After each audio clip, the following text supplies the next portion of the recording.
How Courtney Dauwalter became the queen of ultra endurance. Stick around to find out. This is a continuous improvement movement reserved for the few with the grit to prove it. Everybody claim, but the click exclusive. Many pursue, but it's too elusive. Courtney Dauwalter, she is really pushing the boundaries of what the human body can do. She loves 100-mile races. Yeah. Okay. Right? Sometimes 200, right? Sometimes 200. Yeah. So let me tell you some of her impressive stats, especially with these 100-mile races. In 2023, she did the Western States Endurance Run, where she did the 100 miles and she broke a record. Then she moved on to the Hardrock 100. She did that one several times, by the way, and she broke her own record there. Jeez. And then to top it off, she did the Triple Crown of Ultras, which rarely anybody attempts to do, which means she did in a single summer in 2023. She conquered the Western States, Hardrock 100, and the Ultra Trail du Mont Blanc, all within 3 months. So please, Calvin, tell me, what is her secret sauce? Okay, she, like you said, is pushing the boundaries on what the human body can do. And this is a true girl power story because she is breaking the records the men set, right, previously, and by a lot. So her secret sauce is KPIs. Okay, going into the lean tool bag. Her secret sauce is KPIs, and let me tell you why I say that. Number one, she sets very clear goals. She establishes measurable outcomes for her performance, so she knows exactly where she wants to be and can compare to where she actually is, which leads us into number two, which is monitoring performance. She is constantly assessing where she is in reality relative to where she needs to be in order to reach her goals. And then number three, benchmarking. Benchmarking is one of the most powerful tools to know where you are versus where your competition is. And she's very competitive. So she uses KPIs to determine how she ranks amongst her competition. So there you go. Courtney Dauwalter is the queen of ultra endurance, and her secret sauce is KPIs. So let's talk about setting clear goals. You know, in our experience, setting clear goals is one of the most difficult things to do.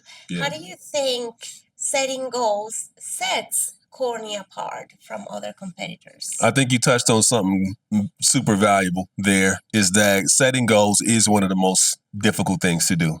And people set goals, people who chronically and almost, just part of the way they operate, set goals because they want the accountability. Once you set a goal and also make it public, then you're now accountable to achieving that goal, which means you got to say no to a lot of stuff so you can say yes to that. And a lot of people really struggle with that.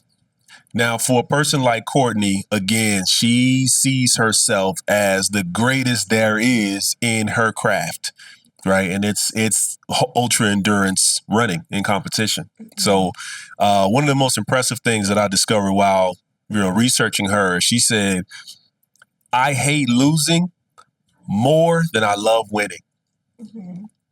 And to me, that says she already sees herself as the greatest there is. She's put the work in, she's made the commitment, she does it, and she feels like that's hers.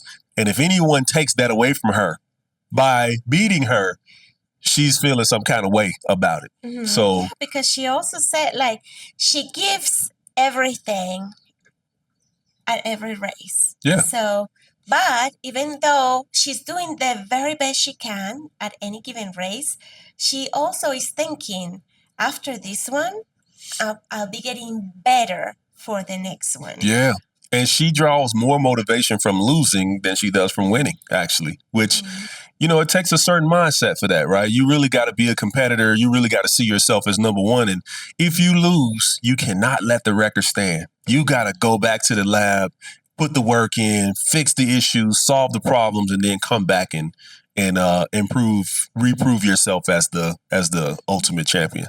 And I think that takes us very smoothly into the realm of monitoring performance. Right.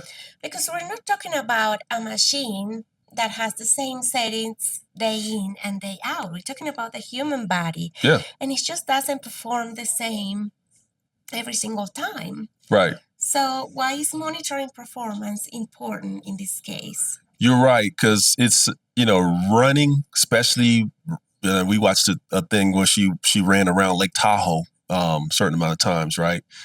It's a very uncontrolled environment, right? You don't have climate control. You don't have, it's the human body and the human mind, which can be emotional, right? You don't control how you're going to feel the next day, emotionally and mentally sometimes. So, with all these things that you can't control, these variables you can't control, there are certain things you can. And you want to make sure that those things are running at peak in order for you to succeed. And that comes from studying yourself and learning yourself over time. But during a race, if you ever watch a runner run a race, a professional runner or experienced runner, they usually have a device on them that's tracking certain things, right? Distance, speed, probably heart rate, maybe blood pressure, maybe some other things. But you kind of, you've kind of or discovered exactly where your metrics should be in order for you to reach peak performance, right? That's kind of leading indicators versus lagging indicators, really, right? And it's not only those KPIs from the device, it's also having the tools, mental tools that are going to push you through, the hardest part of it. Because in this little documentary we watched, she said she was fighting for every mile. Like she thought she wasn't going to be able to do it for 20 hours. She had 20 hours straight where she thought she wasn't going to be able to do it. Yeah, but right. She knows herself enough to say, okay, this is temporary. After I get through this, I'm going to be okay. Yeah. And she kept that up for 20 hours. Like, who does that? I know. And the whole thing was like 48 hours straight, right? Can you imagine running for she did 50, yeah. 50 hours, right, of running nonstop, right? So that's a incredible feat to even imagine. But while she's running, though, she's got this device, right? She's covered a certain amount of ground in a certain amount of time, right? There's probably some type of drones or something watching and keeping track of certain things.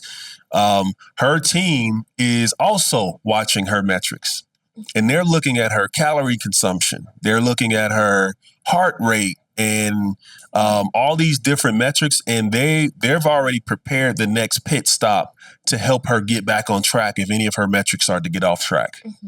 Right? That is so amazing. It is a team sport. It's a team sport, right? Yeah, you need a team. I mean, 100 miles, 200 miles. 200 miles. We did 200 miles, y'all. Yeah, right. No sleep. Sleep running. Yeah, I mean, ultra marathoners, I think they hallucinate the whole thing. It's extreme. Yeah. And sometimes you got to shut down your brain and just keep going, right? So, okay, this wouldn't be so exciting if there wasn't competition. Oh, of course. I know you can compete with yourself and everything, but you also have like a monster in your back, like how close is he?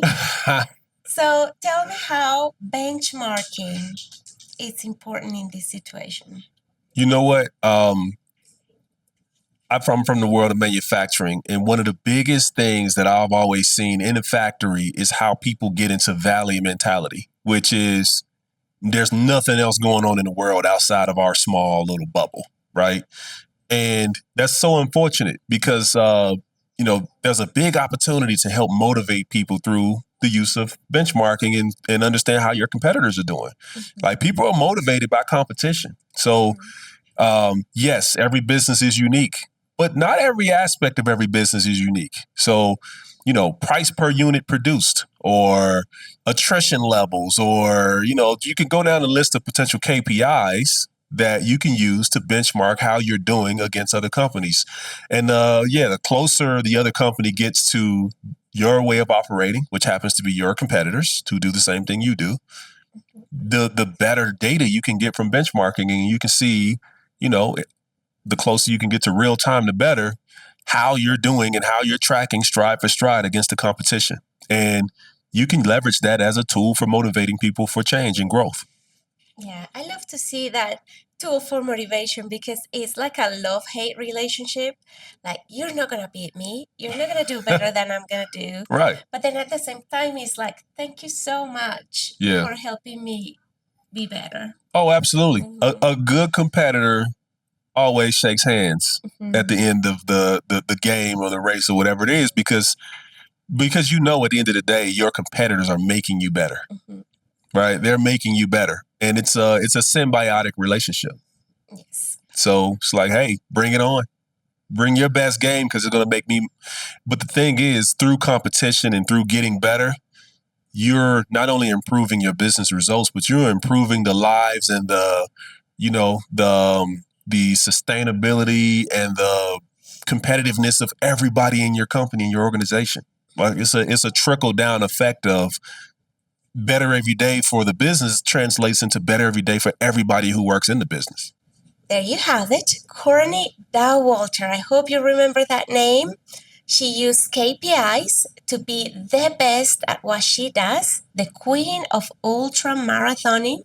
Let's get better every day, and we'll see you again tomorrow. For daily news on operational excellence and how it relates to current events, check us out on the Ticket to Freedom podcast. Simply subscribe to our YouTube channel and stay up to date on the latest developments in continuous improvement.